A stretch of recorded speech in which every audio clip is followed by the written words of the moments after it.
Hello friends, welcome to Learno classroom where you only learn. দেখো, আমরা English grammar পড়ছিলাম এবং ইংলিশ গ্রামারের আমরা আজকে পড়ব প্রেজেন্ট কন্টিনিউয়াস টেন্স। ঠিক আছে, তো প্রেজেন্ট কন্টিনিউয়াস টেন্স কি? গত ভিডিওতে আমরা পড়েছিলাম কি প্রেজেন্ট ইনডেফিনাইট টেন্স। সেখানে আমরা দেখেছিলাম যে বর্তমানে যে সমস্ত কাজগুলো রেগুলার বেসিসে হচ্ছে বা চিরন্তন সত্য বা অভ্যাস, এই সমস্ত সম্পর্কে। ঠিক আছে, আজকে আমরা দেখব কি প্রেজেন্ট কন্টিনিউয়াস টেন্স, যেখানে বলা হচ্ছে যে এই ধরনের টেন্স কোথায় হয় না, এই ধরনের টেন্স তোমরা দেখবে এমন কিছু সেন্টেন্স হয় যে সেন্টেন্সগুলো যে কাজের কথা উল্লেখ করা হচ্ছে সেই কাজটা এখনও চলছে বোঝানো হয়। যেমন তোমরা নিচের 2 নম্বরে দেখো, বাংলা বাক্যে এই টেন্স দেখতে কেমন হয়। এইখানে তোমরা যে উদাহরণগুলো দেখতে পাচ্ছ, প্রথমটাই কি বলছে না, আমি এখন কমিক্স বই পড়ছি। তোমরা সে এখন কমিক্স বই পড়ছে, আমি পড়ছি এখন। ঠিক আছে, অরুণ ছাদে যোগা করছে, তোমরা যোগা কাজটা করা চলছে। তন্ময় এখন কি করছে, কি করছে মানে এখন সে কি করছে অ্যাকচুয়াল, সেটা জানবার জন্য প্রশ্নটা করা হচ্ছে। আমরা আগামী রবিবার দার্জিলিং বেড়াতে যাচ্ছি, তাহলে যাচ্ছি বলছে। পার্থ স্যার ভূগোল পড়াচ্ছেন, মানে এখন পড়াচ্ছেন।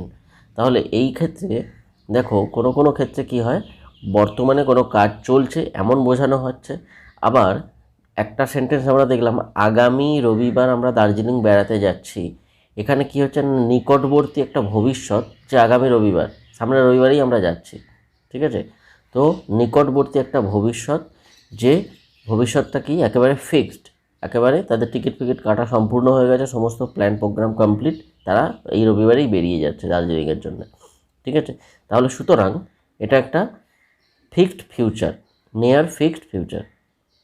ঠিক আছে, তো এই দুটো ক্ষেত্রে আমরা দেখলাম যে প্রেজেন্ট কন্টিনিউয়াস টেন্স হয়। ঠিক আছে, তাহলে প্রেজেন্ট কন্টিনিউয়াস টেন্স বলতে গেলে কি না, যখন কোনো বাক্যে আমরা দেখব যে কর্তা যে কাজটা করছে সেই কাজটা বর্তমানে চলছে এমন বোঝালে, ঠিক আছে, কর্তা কাজটা এখন করছে এমন বোঝালে কন্টিনিউয়াস টেন্স হবে।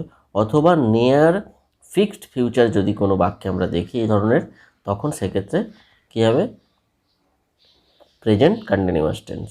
ঠিক আছে, তো এই প্রেজেন্ট কন্টিনিউয়াস টেন্সের যে ভার্বগুলো আছে, তোমরা ভার্বগুলো লক্ষ্য করলে দেখবে। দেখো, প্রথমটায় কি বলছে, আমি এখন কমিক্স পড়ছি। তাহলে এখানে কি পড়াটা, পড়াটা হচ্ছে কাজ, তাহলে সে বলছে পড়ছি, আমি পড়ছি।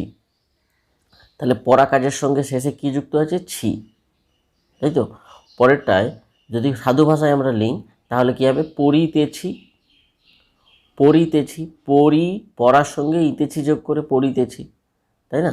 নেক্সট আমরা দেখব যে অরুণ ছাদে যোগা করছে, তাহলে শেষে কী যোগ করা আছে, ছে। আর যদি সাধু ভাষায় আমরা দেখি তাহলে কী হবে, যোগা করিতেছে, করার সঙ্গে ইতেছে যোগ আছে, করিতেছে। ঠিক আছে, এই কোনটাই ইতেছি, কোনোটাই ইতেছে। ঠিক আছে, কখনো ইতেছি যোগ হচ্ছে, কখনো ইতেছে যোগ হচ্ছে।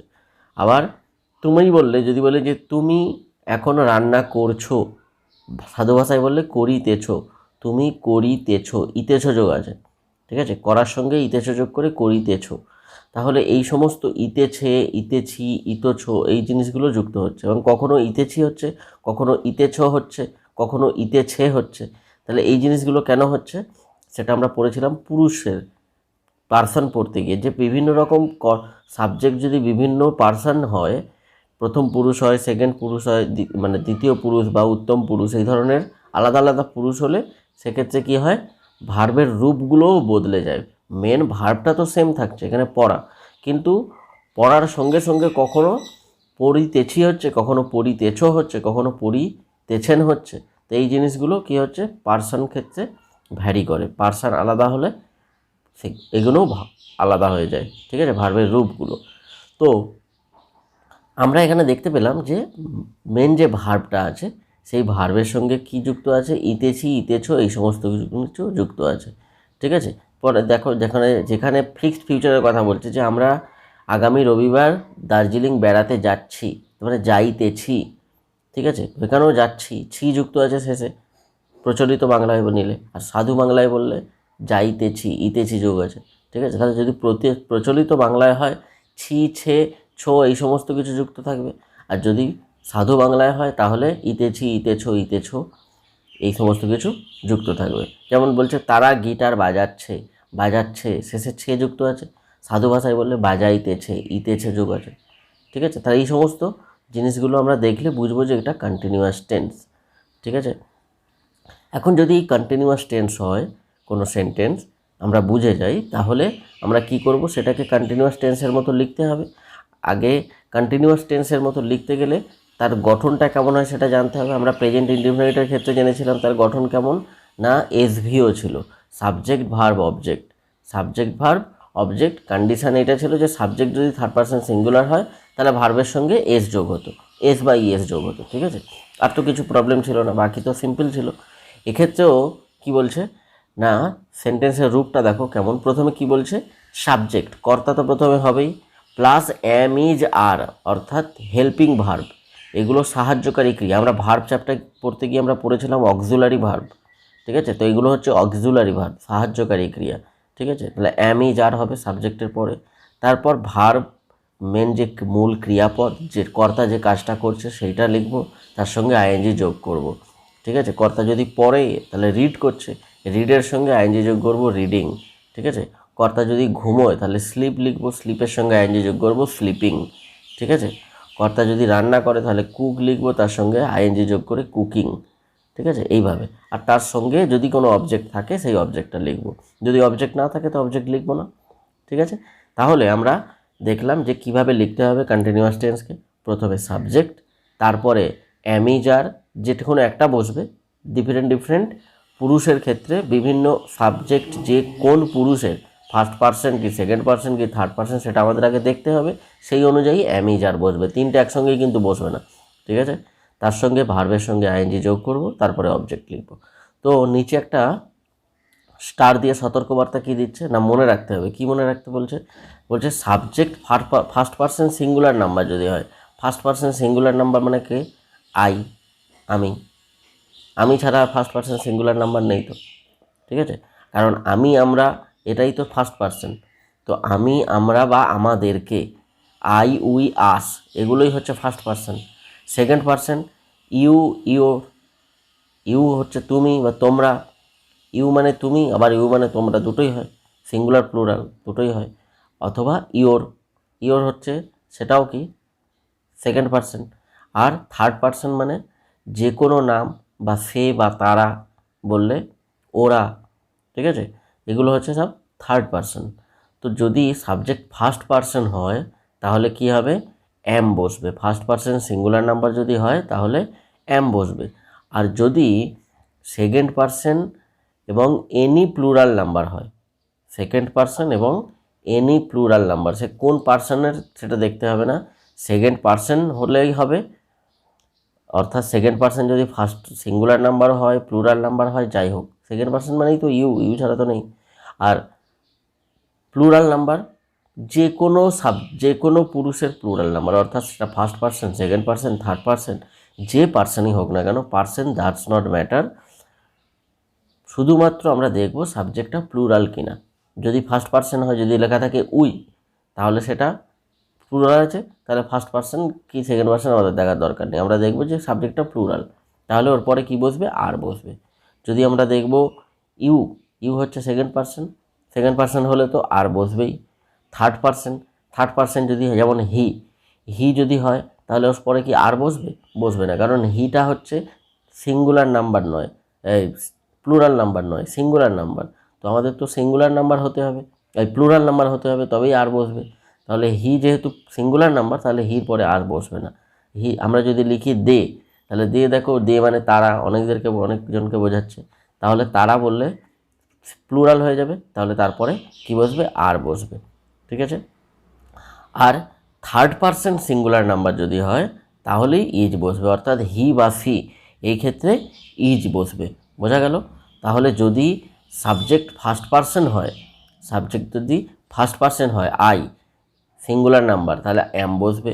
যদি সেকেন্ড পার্সন বা যে কোনো প্লুরাল নাম্বার হয়, যদি ইউ হয় বা উই হয় বা যে কোনো প্লুরাল নাম্বার দে হয়, বা দে জায়গায় হয়তো বললো বয়েজ, বয়েজরা ছেলেরা।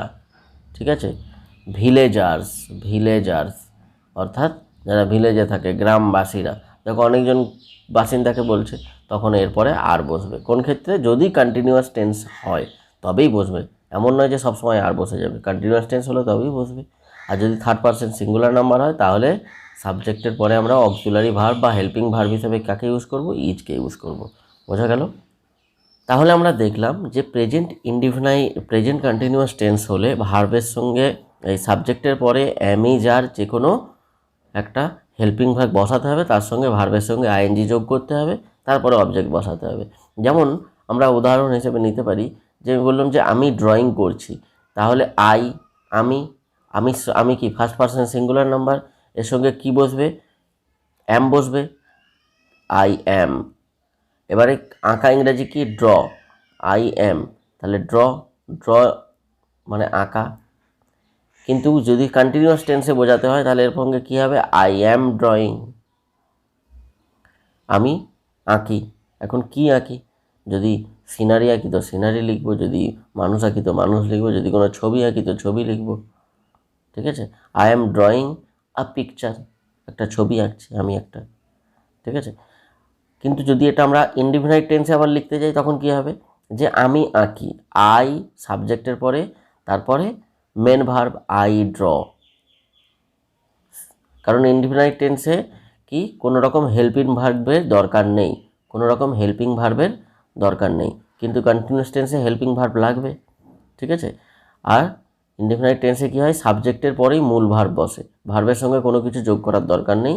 শুধু মনে রাখতে হবে যে কর্তা যদি থার্ড পারসন সিঙ্গুলার নাম্বার হয় তখনই এস বাই এস যোগ করতে। যদি বলতো সে আঁকে, তাহলে সে যদি সি লিখি, মেয়েদের ক্ষেত্রে সি হয়, সে আঁকে, সি ড্রজ। ঠিক আছে? সাবজেক্ট ভার্বের সঙ্গে এস বাই এস আমরা যোগ করে দিলাম। ঠিক আছে? সি ড্রজ। কিন্তু এইটাই যদি আমরা কন্টিনিউয়াস টেন্সে লিখি যে সে আঁকিতেছে, অর্থাৎ সে আঁকছে, এখন আঁকছে বোঝাবো। সে আঁকে মানে সে রেগুলার যখন সময় পায় তখন আঁকে। ঠিক আছে? একটা নিয়মিত কাজ বোঝাচ্ছে যে সে মাঝে মধ্যেই যখন সময় পায় তখন আঁকে। আমি যদি বলি সে এখন আঁকছে, তাহলে এখন আঁকছে বোঝাতে কি? সে এখন আঁকছে, তার কন্টিনিউটিটা আমরা বোঝাচ্ছি যে সে কন্টিনিউয়াসলি আঁকা কাজটা করে যাচ্ছে। তাহলে এইটা বোঝানোর জন্য আমাদের লিখতে হবে যে প্রথমে কি লিখব? সাবজেক্ট, তারপরে অ্যামিজ আর লিখব। তো এখানে অ্যামিজ আর তো তিনটে বসবে না, কোনটা বসবে? সির পরে ইজ বসবে। কেন? কারণ সি হচ্ছে থার্ড পারসন আর সিঙ্গুলার নাম্বার, তাহলে সি ইজ। এরপরে মেন ভার্ব কি?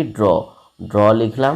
এবার আমরা জানি কন্টিনিউয়াস টেন্স হলে এর সঙ্গে আইএনজি যোগ করতে হয়, আইএনজি যোগ করে দিলাম, সি ইজ ড্রয়িং। বোঝা গেল? এইভাবে আমরা লিখতে পারি। বোঝা গেল? দেখো এখন আমরা কি দেখব না, rules for translation from Bengali to English. এই ট্রান্সলেশনগুলো শেখা দরকার। এগুলো শিখলে কি হবে না, আমাদের টেন্সের যে নিয়ম কানুন, যে রুলসগুলো, সেগুলো খুব ভালোভাবে মনে থাকবে।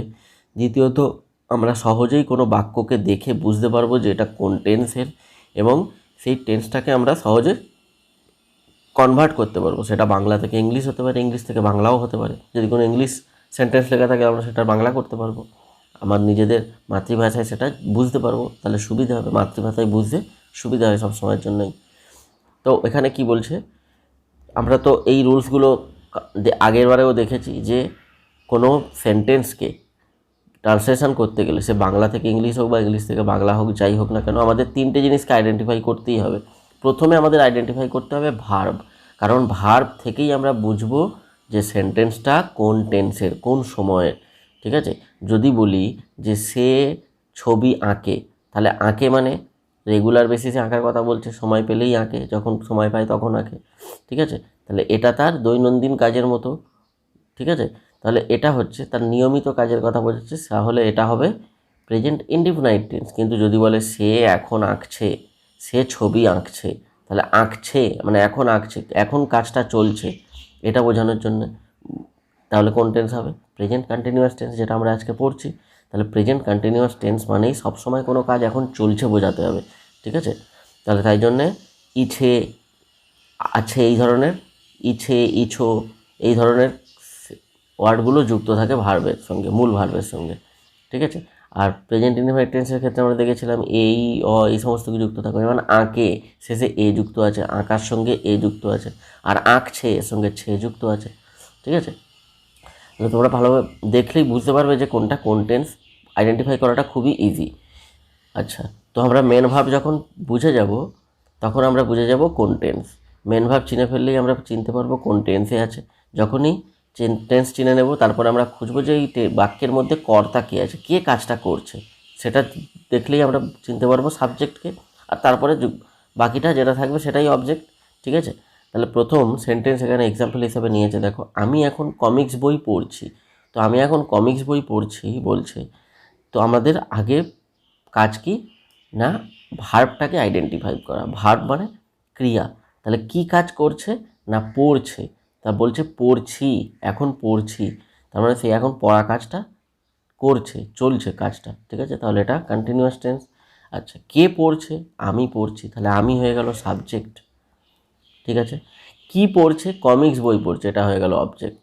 ঠিক আছে, তাহলে আমি কমিক্স বই পড়ছি, এটা আমরা বুঝে গেলাম প্রেজেন্ট কন্টিনিউয়াস টেন্সেস বাক্য।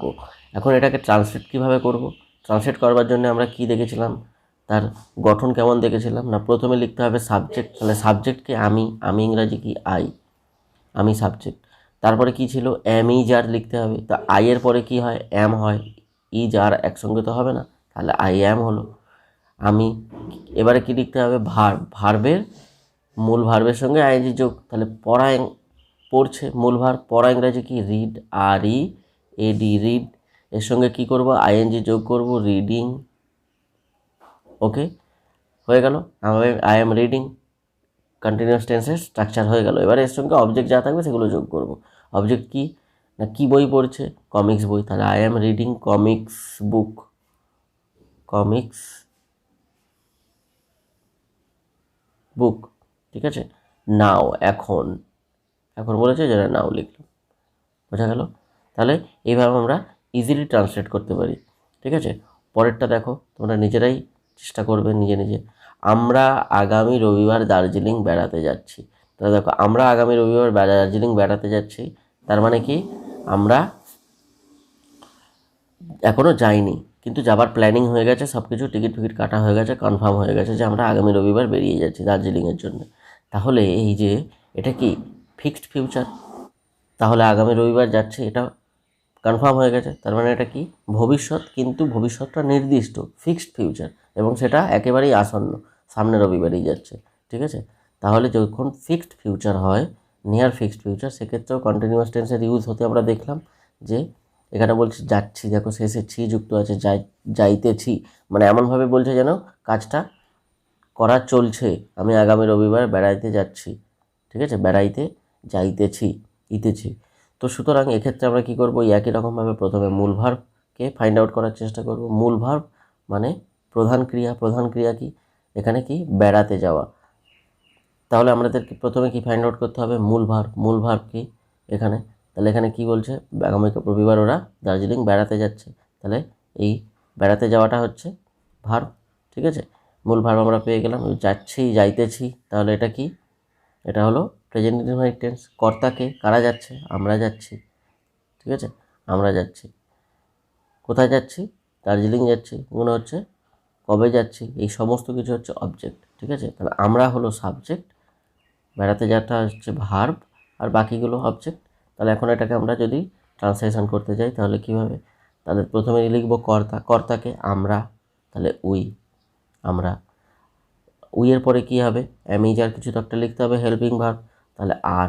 কেন, কারণ উই হচ্ছে প্লুরাল নাম্বার, আর যে কোনো প্লুরাল নাম্বারের পরে সবসময় কন্টিনিউয়াস টেন্সে আর বসবে সাহায্যকারী ক্রিয়া হিসাবে। তাহলে উই আর, উই আর আমরা যাচ্ছি, উই আর গো, তার সঙ্গে আইএনজি যোগ, গোয়িং, উই আর গোয়িং, আমরা কোথায় যাচ্ছি, আমরা কোথায় যাচ্ছি, we are going to Darjeeling, আমরা দার্জিলিং যাচ্ছি। ঠিক আছে, দার্জিলিং যাচ্ছি, কবে যাচ্ছি, এই যে সামনে রবিবার, in the coming Sunday, in coming Sunday. ঠিক আছে, তাহলে আমরা কামিং সানডেতে কোথায় যাচ্ছি, দার্জিলিং যাচ্ছি, we are going to Darjeeling in coming Sunday.